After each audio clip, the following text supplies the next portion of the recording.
మీ అందరితోని అనేక అంశాలను ప్రజల పక్షాన పంచుకుంటానికి గౌరవ కౌన్సిల్లో ప్రతిపక్ష నేత అన్నా మసంచారి గారు ఇందులో పాల్గొనడం జరుగుతుంది. గౌరవ గ్రెయిన్ మార్కెట్ మాజీ చైర్మన్ సోదరులు సదానందం గారు, ఆత్మీయ సోదరులు బీఆర్ఎస్ పార్టీ నాయకులు శోభన్ గారు, మైనార్టీ నాయకులు నయీముద్దీన్ గారు, కార్పొరేటర్లు సోదరు కిరణ్ గారు, మధు గారు, అదేవిధంగా రాజు గారు, మైనార్టీ నాయకులు జుబేర్ గారు, మా రవీందర్రావు గారు, శ్రీధర్ గారు, గౌస్ గారు, ఎలీషా గారు, మిగతా బీఆర్ఎస్ పార్టీ నాయకులు అందరూ కూడా 2.5 ఏళ్ళ కాంగ్రెస్ పాలన కక్షలతోని ప్రతీకార చర్యలతోని ప్రజలు ప్రశ్నిస్తే వారిపైన అక్రమ కేసులు పెట్టి నిర్బంధానికి గురి చేస్తూ 2.5 సంవత్సరాలు గడుస్తున్నది. దగ్గర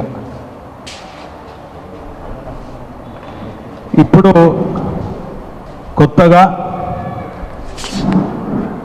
ఎవరో మార్ఫింగ్ చేసిందని, ఏదో చేసిందని అధికార పార్టీ నాయకుల పైన పోస్టులు పెట్టిండ్రని చెప్పి ఈరోజు పత్రికా స్వేచ్ఛను కూడా హరించే విధంగా పత్రికా మిత్రుల పైన కూడా అక్రమ కేసులు బనాయించి ఈరోజు అనేక ఇబ్బందులకు గురి చేస్తున్నటువంటి కాంగ్రెస్ ప్రభుత్వం, మరి ప్రతిపక్ష పార్టీకి కాంగ్రెస్ పార్టీ నాయకుల పైన మార్ఫింగ్ చేస్తే ఒక నీతి, అదే కాంగ్రెస్ నాయకులు ప్రోత్సహించినటువంటి నిర్వహిస్తున్నటువంటి సోషల్ మీడియా కానీ ఇతర వాళ్ళు మా ప్రతిపక్ష నాయకులైనటువంటి కేసీఆర్ గారి పైన కానీ, కేటీఆర్ గారి పైన కానీ, హరీష్ రావు గారి పైన కానీ, బీఆర్ఎస్ పార్టీ నాయకుల పైన అనేక సందర్భాలలో మార్ఫింగ్ చేసి స్వయంగా కాంగ్రెస్ నాయకులు మా కేటీఆర్ పైన అనేక ఆరోపణలు చేస్తూ మరి ఈరోజు వెకిల్ చేష్టలకు శ్రీకారం చుట్టిన కాంగ్రెస్ నాయకుల పైన ఏమాత్రం చర్యలు తీసుకోలేదు. రాజ్యాంగంలో అందరికీ ప్రజలందరూ కూడా సమాన హక్కులు ఉంటాయి. ప్రతిపక్ష పార్టీకి ఒక ఎత్తు, అధికార పార్టీ నాయకులకు ఒక తీరుగా కాకుండా ఈరోజు కాన్స్టిట్యూషన్లో అందరికి కూడా సమాన హక్కులు ఉంటాయి. కానీ దురదృష్టం ఈరోజు కాంగ్రెస్ పార్టీకి ఒక నీతిగా ప్రతిపక్ష నాయకులపైన కక్ష సాధింపు చర్యలతోని చేస్తున్నటువంటి ఈ కార్యక్రమాలను తీవ్రంగా ఖండిస్తూ మరి ఈ మధ్య కాలంలో 2.5 సంవత్సరాలు ప్రజలందరూ కూడా ఓపికతో నుండి కాంగ్రెస్ ఇచ్చినటువంటి 420 హామీలు 6 గ్యారెంటీలు అమలు చేయకుంటే ఎక్కడికక్కడ ప్రజలు బాధపడుతూ కాంగ్రెస్ నాయకులను ఈ ప్రభుత్వాన్ని నిరోధిస్తుంటే దీనికి డైవర్షన్ పాలిటిక్స్గా ఏదో ఒక కార్యక్రమాన్ని తీసుకోవటం, ప్రజల దృష్టిని మళ్లించే విధంగా ఈ 4-5 రోజుల నుంచి కొత్త కార్యక్రమానికి శ్రీకారం చుట్టిండ్రు. అదే జిల్లాలను విలీనం చేయాలనే ఒక ప్రతిపాదన తీసుకొచ్చి ప్రజల దృష్టిని మళ్లిస్తున్నారు. రైతులందరూ కూడా రైతు బంధు కావాలి, సకాలంలో యూరియాలు కావాలి, మాకు అందుతలేవని చెప్పి రైతులందరూ కూడా ఏ ఒక్క కాంగ్రెస్ నాయకులను కూడా గ్రామాలలో తిరగనీయకుండా ఎదురు తిరుగుతుంటే, నిరుద్యోగ యువకులు జాబ్ క్యాలెండర్ ఏదని చెప్పి వాళ్ళు ఎదురు తిరుగుతుంటే,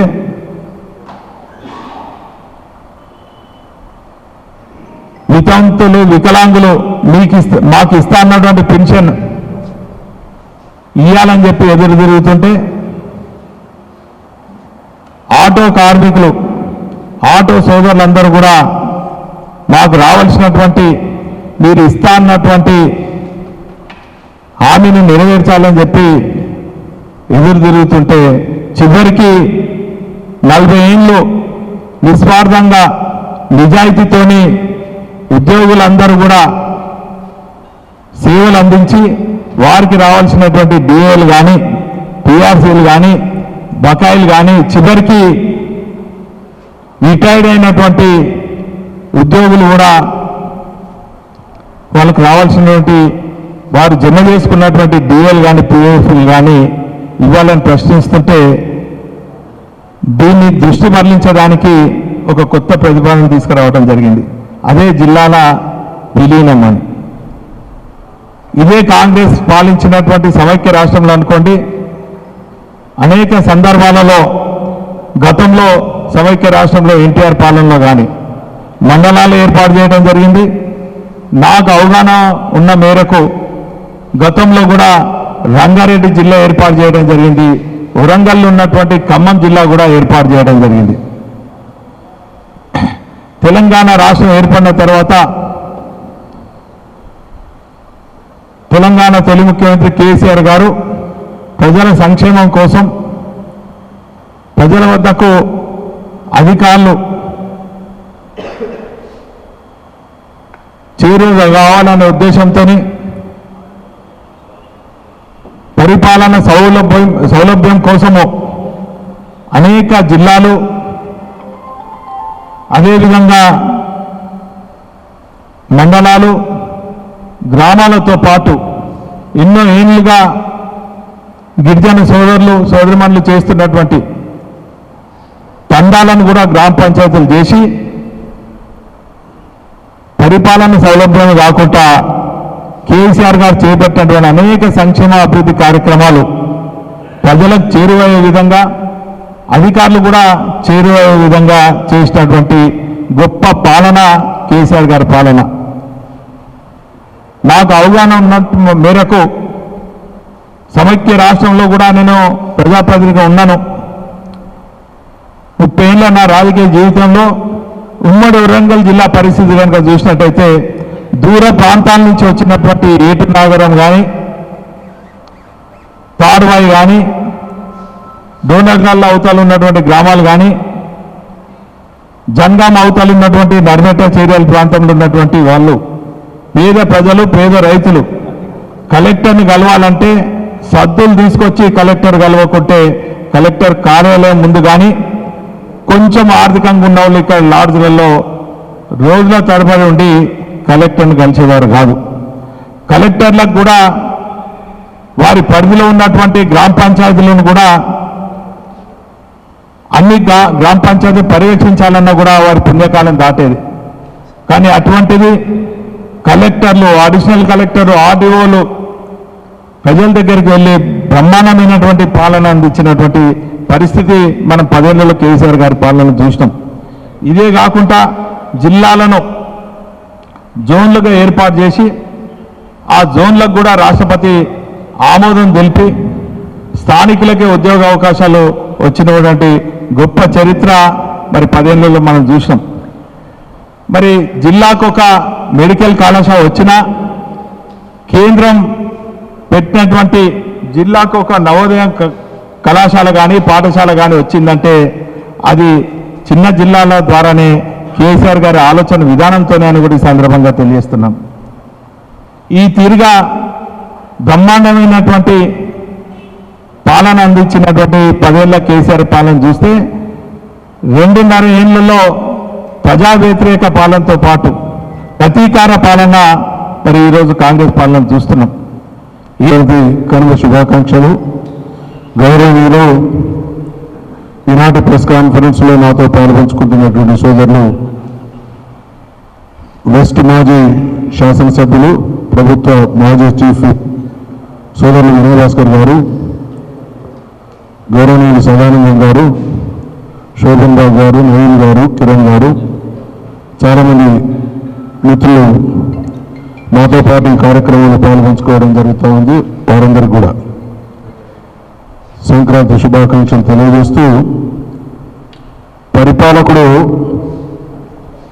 విజ్ఞుడై ఉండాలి. విజ్ఞుడైనటువంటి పరిపాలకుడైతే క్రియేటివిటీ ఉన్నటువంటి కేసీఆర్ గారిని చూసినాం. ఈరోజు క్రూయల్టీకి మరో పేరైనటువంటి రేవంత్ రెడ్డి గారిని చూస్తూ ఉన్నాం. పరిపాలన చేతగాక పరిపాలన మీద పట్టు సాధించేటువంటి విజ్ఞత లేక కేసీఆర్ గారి ఆనవాళ్లను చెరిపేస్తాం, కేసీఆర్ గారి ఆనవాళ్లు చెరిపేయాలంటే మీ జయజమ్మ వల్ల కూడా కాదు అనేటువంటి హెచ్చరిక చేస్తా ఉన్నాం. తెలంగాణ రాష్ట్రం సాధించుకున్న తర్వాత ఈరోజు దేశంలో ఉన్నటువంటి రాష్ట్రాలను చూసినా, ప్రపంచంలో ఉన్నటువంటి దేశాలను చూసినా, ఈ దేశంలో ఉన్నటువంటి రాష్ట్రాలు యూనిఫామ్గా ఉన్నాయా? యూనిఫామ్గా ఉండడం సాధ్యమవుతుందా? దేశం గురించి ఏమైనా అవగాహన, కనీస అవగాహన ఉన్నదా? 25 కోట్లు ఉన్నటువంటి ఉత్తరప్రదేశ్ ఒక రాష్ట్రమే, 6-7 లక్షల జనాభా ఉన్నటువంటి సిక్కిం కూడా ఒక రాష్ట్రమే. హైయెస్ట్ డివిజన్ 75,000, 80,000 వరకు ఉన్నది. లోయెస్ట్ డివిజన్ 20,000 వరకు మాత్రమే ఉన్నది. అంటే రకరకాల పరిస్థితులు ఉంటాయి. ఉదాహరణకి మా భూపాలపల్లిని తీసుకుందాం, వరంగల్ని తీసుకుందాం, ఇంకొక నియోజకవర్గం. భూపాలపల్లిలో ట్రైబల్స్కి సంబంధించినటువంటి కోయోళ్ళు ఉన్నారు, చెంచోళ్ళు ఉన్నారు, పిట్టలోళ్ళు ఉన్నారు, నేతకానోళ్ళు ఉన్నారు, నాయకపోళ్ళు ఉన్నారు. మరి మిగతా జనగాం పోతే ఈ కులాలు కనబడాయి. అంటే అక్కడ ఉండేటువంటి ఒక రాష్ట్రం సాధించుకున్నటువంటి క్రమంలో ఒక డ్రెస్గా ఒకానొక సమయంలో వరంగల్ జిల్లా కొనసాగింది. పెరుగన్నం తినాల్సినటువంటి రైతులు పురుగుల మందు తాగి చేళ్లలో చనిపోయినటువంటి దృష్టాంతాలు అనేకం ఈ జిల్లాలో మనమందరం కూడా చూసినాం. అనుకోని పరిస్థితులలో రైతు కుటుంబ పెద్దకి ఏదైనా జరిగితే ఆ కుటుంబం బజార్న పడద్దు అనేటువంటి ఆలోచనతో రైతు బీమా ప్రపంచంలో ఏ దేశంలో కూడా లేదు. అటువంటి అపూర్వమైనటువంటి కార్యక్రమాన్ని అమలు చేసినటువంటి చరిత్ర కేసీఆర్ గారికి ఉంటే ఇవాళ దాన్ని అటకెక్కించినటువంటి దుర్మార్గం రేవంత్ రెడ్డి పాలనలో కొనసాగుతోంది. అది కేసీఆర్ కిట్ కావచ్చు, కంటి వేలకు కావచ్చు, పల్లె ప్రగతి కావచ్చు, పట్టణ ప్రగతి కావచ్చు, ఇటువంటి అనేక కార్యక్రమాలు వారి హయాంలో కొనసాగినాయి. అందుకనే రేవంత్ రెడ్డి ప్రభుత్వం గురించి నా కామెంట్ ఏంటంటే, చేతగాడు చెడగొట్టుడికి మాత్రం తగుదనన్న ఇది రేవంత్ రెడ్డి పరిపాలన నిర్వాహకం. అందుకొస్తే అందులో కేసీఆర్ గారి హామీలోనే ఫార్మాలిటీస్ పూర్తయి సర్టిఫికెట్లు ఇవ్వడానికి రెడీగా ఉన్నాయి సగానికి పైన. ఎవరిని మోసం చేస్తారు? సంవత్సరంలో 2 లక్షల ఉద్యోగాలు ఇస్తామని చెప్పి 20,000 ఉద్యోగాలు మాత్రమే ఇచ్చినటువంటి ప్రభుత్వం దాని క్వాలిటీ ఎంత? 20 మార్కుల పర్ఫార్మెన్స్ మాత్రమే ఉన్నది. ఇది మీ పతనానికి రేపటి రోజుల్లో మీ కౌంట్ డౌన్కి ఇది మొదటి మెట్టు అవుతుంది అనేటువంటి హెచ్చరిక చేస్తా ఉన్నాం. తుమ్మల నాగేశ్వరరావు గారు బ్రహ్మాండంగా పొగుడుతూ ఉన్నారు. ఎవరిని? రేవంత్ రెడ్డి గారిని. ఇది నవ్వాలన్నా ఏడవాలన్నా నాకు అర్థమవుతలేదు. తుమ్మల నాగేశ్వరరావు గారు ఎన్టీ రామారావు గారి మంత్రివర్గంలో పనిచేసిండు, చంద్రబాబు నాయుడు గారి మంత్రివర్గంలో పనిచేసిండు, కేసీఆర్ గారి మంత్రివర్గంలో పనిచేసిండు. బహుశా తుమ్మల నాగేశ్వరరావు గారి రాజకీయ జీవితం ఎంతున్నదో రేవంత్ రెడ్డి గారి జీవిత కాలం కూడా అంతే, దాదాపు 4-5 సంవత్సరాలు అటు ఇటు. అటువంటి అనుభవజ్ఞుడైనటువంటి తుమ్మల నాగేశ్వరరావు గారు ఇతరత్ర మంత్రులందరూ కూడా ఆయన జపం చేయడంలో తడిసి ముద్దవుతా ఉన్నారు. ఈ బీసీలు గెలవనటువంటి ముఖ్యమంత్రిని బీసీలు గెలిచినటువంటి మంత్రి పొగడడం అని అంటే వాళ్ళ స్థాయిని ఎంత తగ్గించుకుంటున్నారు అనడానికి నిదర్శనం. ఇది తుమ్మల నాగేశ్వరరావు గారి పొగడ్త అయితే, మన సీతక్క గారు వారు ఏం పొగుడుతున్నారంటే, ముఖ్యమంత్రి రాష్ట్రాన్ని నంబర్ 1 చేస్తాడట, 100 ఏళ్ళకు సరిపడా అభివృద్ధి. దయచేసి ప్రార్థన, ఇది విజ్ఞప్తి, సూచన మాత్రమే. మీరు కూడా ఇవాళ రేపట్లో ఒక్కసారి మేడారం పోరండి. నేనైతే పోలేదు, వాళ్ళ పోయే ఆలోచనతో ఉన్నా. నిన్న మొన్న 4-5 ఫ్రెండ్స్ తెలిసిన వాళ్ళు రోజొక్కరు పోయొచ్చిన వాళ్ళు చెప్తాను, అంతా గందరగోళ పరిస్థితి ఉండదు. పట్టుమని 10 రోజులు లేవు. ఏ 20 రోజుల తర్వాత ఉండేటువంటి మేడారం జాతరకు సంబంధించినటువంటి ఏర్పాట్లు సకాలంలో అనుకున్న రీతిగా చేయలేనటువంటి వీళ్ళు 100 ఏళ్ళకు సరిపడా అభివృద్ధి చేస్తారట మేడారానికి. 100 ఏళ్ళ తర్వాత అయ్యే అవసరాన్ని దృష్టిలో ఉంచుకొని మేము అభివృద్ధి చేస్తున్నాం అనేటువంటి ప్రగల్భాలు కలుపుతా ఉన్నారు. సరే, జనాన్ని నమ్మియడానికి ఏదన్నా మాట్లాడచ్చు, కానీ ఆ తల్లులు వాళ్ళ శక్తి అయితే మనందరికీ తెలుసు. ఎవరు ఏం చేసిందో వాళ్ళే చూసుకుంటారు. ఆ విషయంలో ఎక్కువ నేను మాట్లాడదలుచుకోలేదు.